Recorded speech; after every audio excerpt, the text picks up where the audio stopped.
आपल्या महाराष्ट्राची आई तुळजाभवानी कुलस्वामिनी छत्रपती शिवाजी महाराज यांना परवंदन करून महाराष्ट्र राज्याचे लोकप्रिय मुख्यमंत्री एकनाथजी शिंदेसाहेब, आमचे मित्र आणि मोठ्या भावासारखे श्रीकांतदादा शिंदे यांना जय महाराष्ट्र व्यासपीठावर आपल्या बीड जिल्ह्याचे बीड विधानसभा मतदारसंघाचे लोकप्रिय उमेदवार योगेशजी भैया क्षीरसागर, अमरजी नाना नाईकवाडे, अविनाश जाधव, सुमित कोळपे आणि व्यासपीठ मी जे आपल्याला जे योगेश भैयांना का साथ द्यायची आणि का मतदान करायचे आहे, कारण एक योगेश भैयासारखा सुशिक्षित उमेदवार आपल्याला भेटतोय. मला वाटत नाही की विधानसभेमध्ये यांच्या एवढा सुशिक्षित उमेदवार दुसरं कोणी असेल येणाऱ्या विधानसभामध्ये.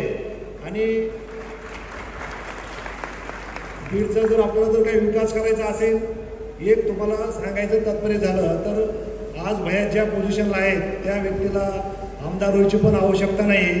ते स्वतः काही करून विधान परिषदेवर पण जाऊ शकतात, पण ती व्यक्ती स्वतः आज का विधानसभा लढत आहे की त्याला कुठेतरी आपल्या बीडचा विकास करायचा. बीड मतदारसंघ भौगोलिकदृष्ट्या खूप चांगला आहे, फक्त या मतदारसंघाचं पाण्याचं नियोजन करणं खूप महत्त्वाचं आहे.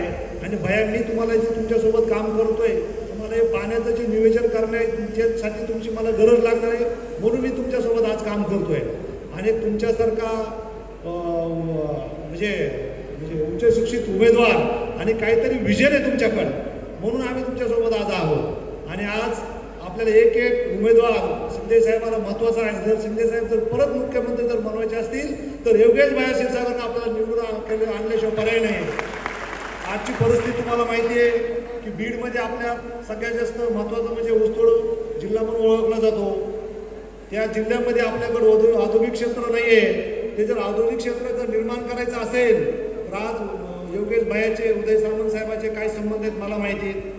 यांच्यामार्फत आपण MIDCचा चांगला विकास करू शकतो, उद्योगधंदे आणू शकतो. आणि उद्योगधंदे बीडमध्ये का येऊ शकतात, कारण की आपल्याकडं मुळात ऊसतोड कामगार जास्त असल्यामुळे 1 लाख रुपयामध्ये आपला ऊसतोड कामगार 6 महिने ऊस तोडतो.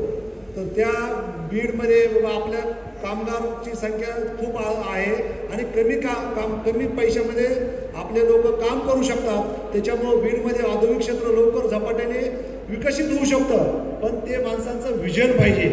आज माझ्या गावापासून मी सुरुवात केली आहे. आज माझ्या गावातले लोक आहेत, माझ्या गावाला जायला पहिले 1 पाऊण तास लागायचा. आज भैयासाहेब 15 मिनिटात माझ्या गावाला बार्शीनाक्यावर आम्ही जातोय.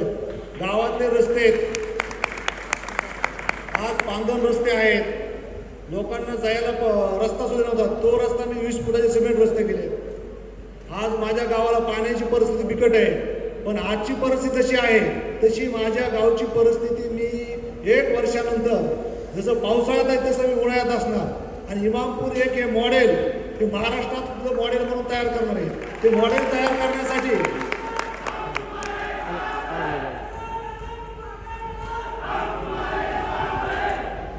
हा मॉडेल तयार करण्यासाठी भैयासाहेब तुमची आम्हाला मदत लागणारच आहे. जसं मी इमामपूरचं मॉडेल तयार करायचे तसंच आपल्याला बीड विधानसभाचं सुद्धा मॉडेल तयार झालं पाहिजे.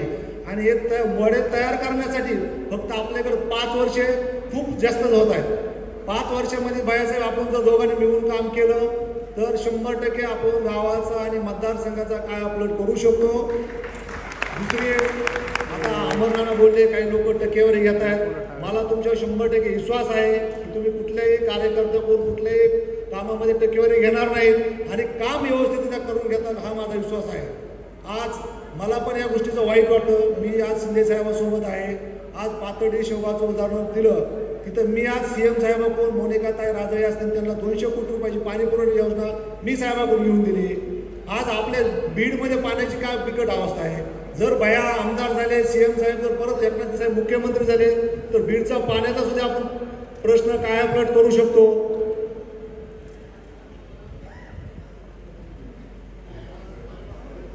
दुसरं भैयासाहेब, आम्ही तुमच्यासोबत एक निस्वार्थपणे आमची टीम, युवासेनेची टीम तुमच्यासोबत अहोरात्र काम करते. तसंच आता येणारी जिल्हा परिषद आहे भैयासाहेब, येणारी जिल्हा परिषद आहे, पंचायत समिती आहे, नगरपालिका आहे. तुम्ही याच्यामध्ये आम्हाला मदत, आमच्या कार्यकर्त्यांना माझं कुणीच नाही, पण हे सहकारी माझे जे आहे ह्या भावांना तुमची त्यावेळेस मदत झाली पाहिजे. जशी आम्ही निस्वार्थपणे केली तशी तुम्ही निस्वार्थपणे मदत करा. आणि दुसरं, परत आपल्याला धनंजय मुंडे साहेब आहेत, धनंजय मुंडे साहेब परत पालकमंत्री होतील, परत आपल्याला विकास त्यांच्याकडून आहे करायचा ही अपेक्षा आपण त्यांच्याकडून ठेवू. आणि एवढे बोलून माझे 2 शब्द संपवतो. जय हिंद, जय महाराष्ट्र.